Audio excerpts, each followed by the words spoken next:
Today we're starting a new series that I'm calling Practical Passages. These are passages that I've come across in my study of Scripture, and they've really just made me pause because I needed to meditate on them or ruminate on them because they were so packed full of powerful insights and wisdom that really changed my perspective, and I hope they do the same for you.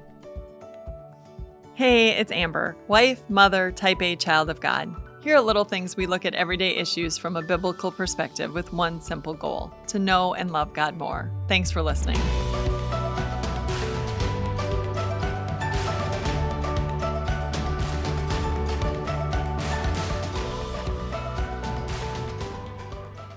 So the first passage I want to take a look at is from 1 Peter chapter 3, starting at verse 8, and it says this. By the way, I'm reading from the Evangelical Heritage Version. Finally, all of you live in harmony with one another. I started my Bible reading last night and I stopped right there. It's like, whoa, that says a lot right there. I didn't even want to go on. Live in harmony with one another. So the word harmony means, I'm in the People's Bible series now. It says the conscious decision to work together with people, to suppress one's own ego and desires, and choose to adapt to others' needs and wants. I should point out that we're talking about believers here. In this section of Scripture, the Apostle Peter, this is the Peter who walked with Jesus, one of Jesus' inner three disciples, Peter, James, and John. James is dead by now, but Peter and John did a lot of ministry together. You can see that in the book of Acts. They're doing a lot of things together. They were starting in Jerusalem together, and then you see them in Samaria, and they're working together. And so the Apostle Peter, who was one of Jesus' closest friends while Jesus was doing his ministry, tells us to live in harmony with one another. We're supposed to live in harmony with all the other believers. So we're not going to live in harmony with the rest of the world. We know that. Peter has already gone through this, that we're strangers and aliens, and that, we're not going to find our people necessarily in the world. So in this passage, when he's talking about living in harmony with one another, he's talking about believers. And he's saying, look, put aside your ego, put aside your desires. What can you do to live in unison, in unity with God's people? So as I was thinking about this, I had to think about, I just got back from a trip, and on the airplane ride back, it was in the middle of the night, and usually I'm pretty good about being able to work on flights, but this flight started at 9:20 p.m. and we were in the air until like 5:30 a.m. And so I couldn't sleep because there were people on my side, and there's just too much activity. I just can't sleep like that. I nodded off a couple of times, but I ended up watching a series on negotiation. And one of the things that I got a lot of great insight out of it, but one of the things that I really got out of it was that an aggressive tone will almost never get you what you desire. So whether it's with your kids or your husband or your, boss at work, or your neighbor that you are approaching because they're doing something that you don't like, if you come and you're just all out aggression, what do you think? You're usually not going to have a good outcome. So when I read this, live in harmony with one another, I immediately went back to, tone has a lot to do with this. Live in harmony with one another, with your fellow believers. When you have a conflict, how are you going to get through this? What are you going to do? Ask some questions. Find out where they're coming from. Why do you want to do this way? Or how can I understand or help me to understand where you're coming from or what you need or what's going on? Help me to understand your perspective so I can see it from your viewpoint. Because right now, all I can see is this. And when we do that, when we approach this in a way that, not aggressive or even defensive, like defending our point of view, but just help me understand. Show me what you need or what you want. Why do you think that it would be best to do this? Just, it's a whole different thing. But also when we set out with the goal to live in harmony with one another, things go a whole lot different. So I mentioned I had just come back. I was just on a flight. My family took a vacation in Alaska, and we were there for 7 full days. And you have to understand that my kids are 15 to 23. So we went from not spending much time together at all. One is at college, one is married, both out of the house, right? So doing their own thing. And my 15-year-old works. My 23-year-old is rarely home. She works full-time. She travels a lot. And so we went from spending, minimal time in the same room together to 24/7, nonstop, all together all the time. And, it was difficult. Also, when you have children that age, they all have opinions about what they want to do, how they want to do it, where they want to go, what they, all this, how things should run. And so it was very interesting. But what I found is the blessing in being willing to take a step back and listen. So one of the days we climbed a mountain. We actually climbed a mountain to a glacier. And none of us are in terrible shape, but none of us are in peak condition either. It's not like I run every day. And so, we start off and you're starting to climb this mountain and you're feeling pretty good. And then, eventually you get to this point of being sort of tired, and then you realize that you have a long ways to go.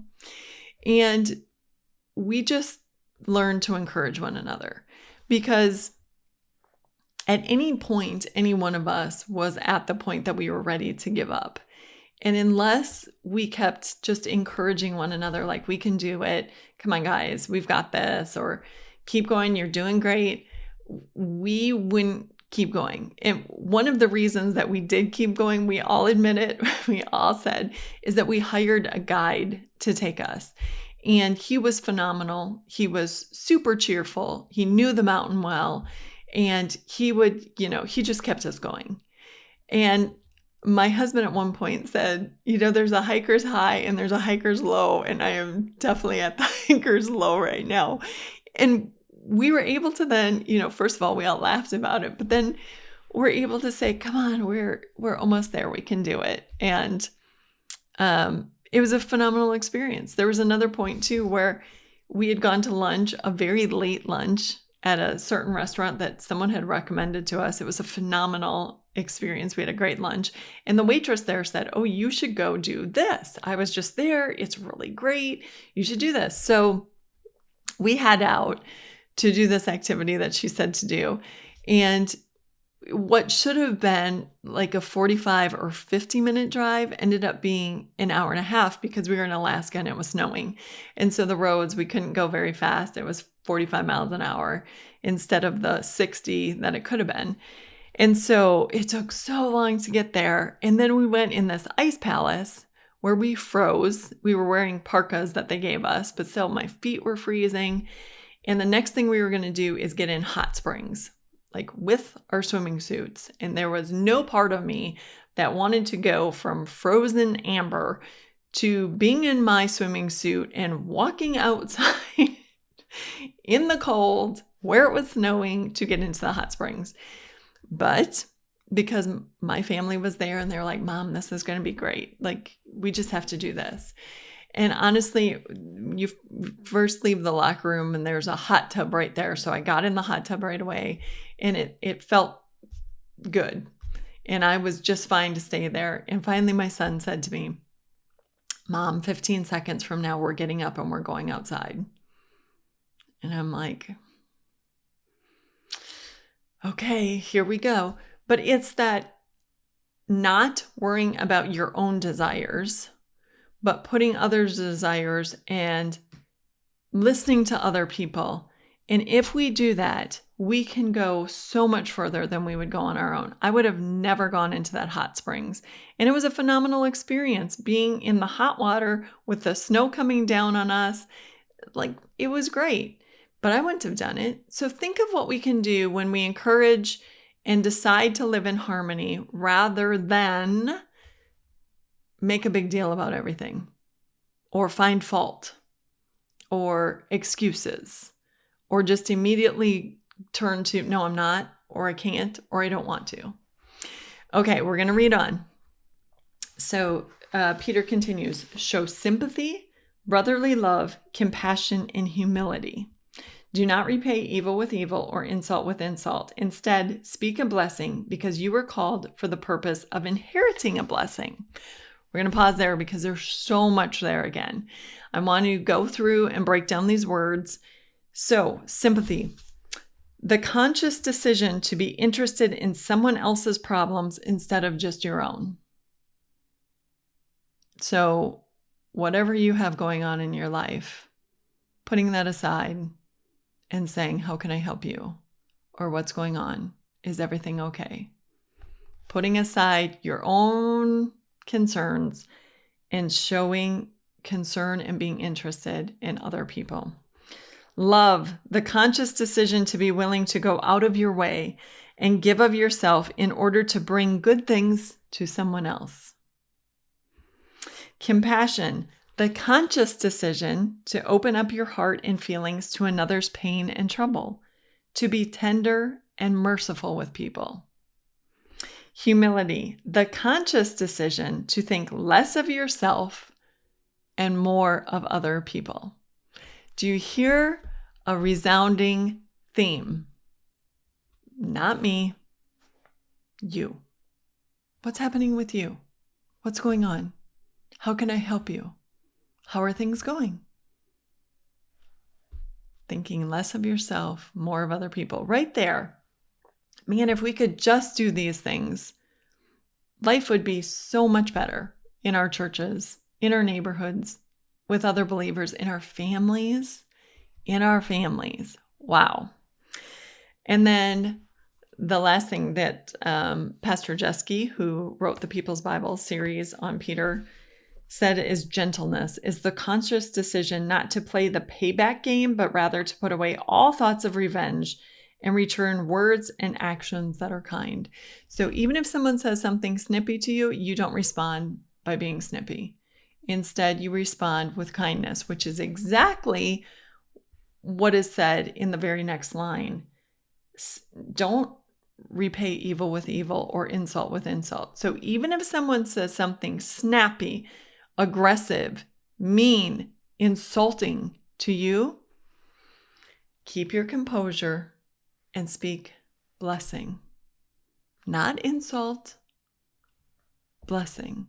No matter what they're saying, do not insult them back. Keep your mouth from that. So then we go to a quote, which is from actually Psalm 34. And Peter says this, "Indeed, let the one who wants to love life and to see good days keep his tongue from evil and his lips from saying anything deceitful. Let him turn from evil and do what is good. Let him seek peace and pursue it. For the eyes of the Lord are on the righteous, and his eyes are open to their requests. But the face of the Lord is against those who do evil. Let the one who wants to love life and see good days keep his tongue from evil and his lips from saying anything deceitful."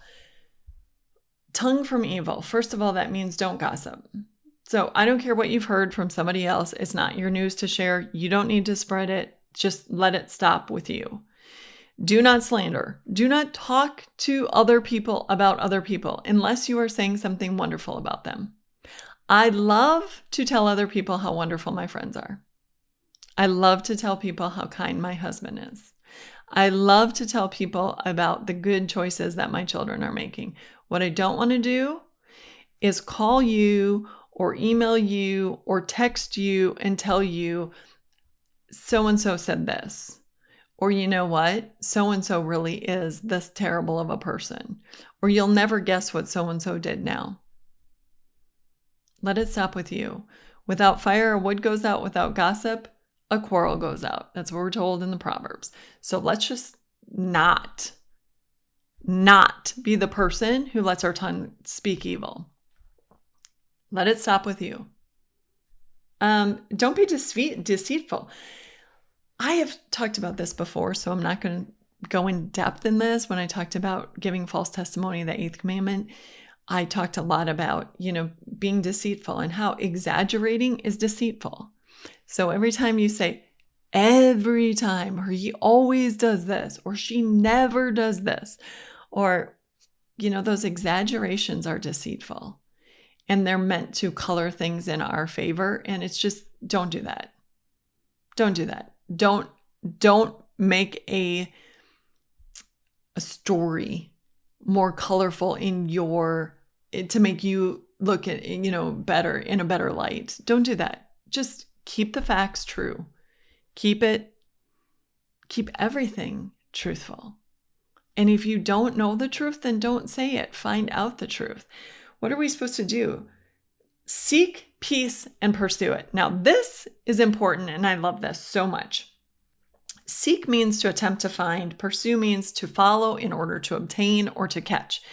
And there's a couple of passages that I think really help us to understand what it means to seek something or pursue it. So in Luke chapter 15, verses 4-5, Jesus tells us this. Jesus said, "Suppose one of you has 100 sheep and loses one of them. Doesn't he leave the 99 in the open country and go after the lost sheep until he finds it? And when he finds it, he joyfully puts it on his shoulders and go home." So in order to seek the lost sheep, the shepherd is willing to put aside, to leave everything else, to go pursue that lost sheep. Then he goes on, Luke 15, verses 8 and 9, to say, "Or suppose a woman has 10 silver coins and loses one. Doesn't she light a lamp, sweep the house, and search carefully until she finds it? And when she finds it, she calls her friends and neighbors together and says, 'Rejoice with me, I have found my lost coin.'" What do you see this woman doing? She's lighting a lamp. She's not waiting until the next day. She's lighting a lamp, and even in the darkness, she's cleaning her house. She's sweeping. She's looking underneath things. She's putting effort in to find one coin. And then when she finds it, she is so happy. She's telling everybody. That's seeking. That's pursuing. And then in Matthew chapter 13, verses 45 to 46, we hear this. "Again, the kingdom of heaven is like a merchant looking for fine pearls. When he found one of great value, he went away and sold everything he had and bought it." First of all, he's searching for it. He's seeking it. He's pursuing it. He's looking for it. He's not just hoping to stumble across it. He is intentional about trying to find this pearl of great value. And when he finds it, he realizes nothing else is even close in comparison to the worth of this. So he sells everything he has to buy this one thing. He's searching, pursuing. And what are we told? Seek peace. Pursue it. If you're going to seek something, if you're going to pursue something, let it be peace. Don't get in the middle of all these quarrels and little infighting. And when you stumble upon these things, because it happens, all of a sudden you walk into a conversation or somebody comes up to you and says, so-and-so and this and then there, and then what do? Seek peace. Okay, well, let's think about this. Could they have meant this? Do you think they really meant to hurt you or upset you? Or do you think they weren't even thinking about this? Or how can we find common ground here? We're believers after all. We're Christians. And then the icing on the cake. "For the eyes of the Lord are on the righteous, and his ears are open to their requests." When I read this, I thought, I want God to be looking at me, and I want him to be listening to me. I want that right living. So righteousness is being right with God, but also right living. We know in God's word, right here, God is telling us, this is a perfect little sermon, how he would have us live as believers with other believers.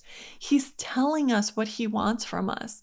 So when we do this, God is watching us. He's listening to us. But the face of the Lord is against those who do evil.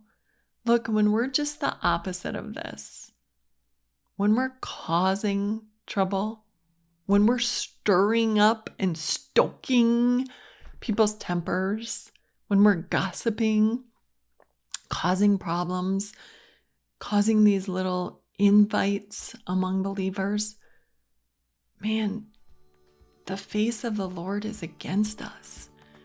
That's something we should take pretty seriously. We don't want this.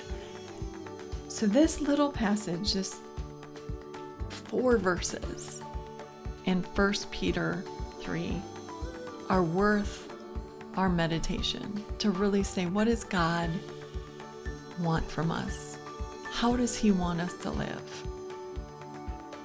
He wants us to live in harmony. He wants us to be compassionate, sympathetic, loving, humble. He wants us to be gentle. He wants us to forget about what people have done to us, about those insults, about the bad mistakes, the wrong choices. He wants us instead to seek and pursue peace. That's a whole different thing.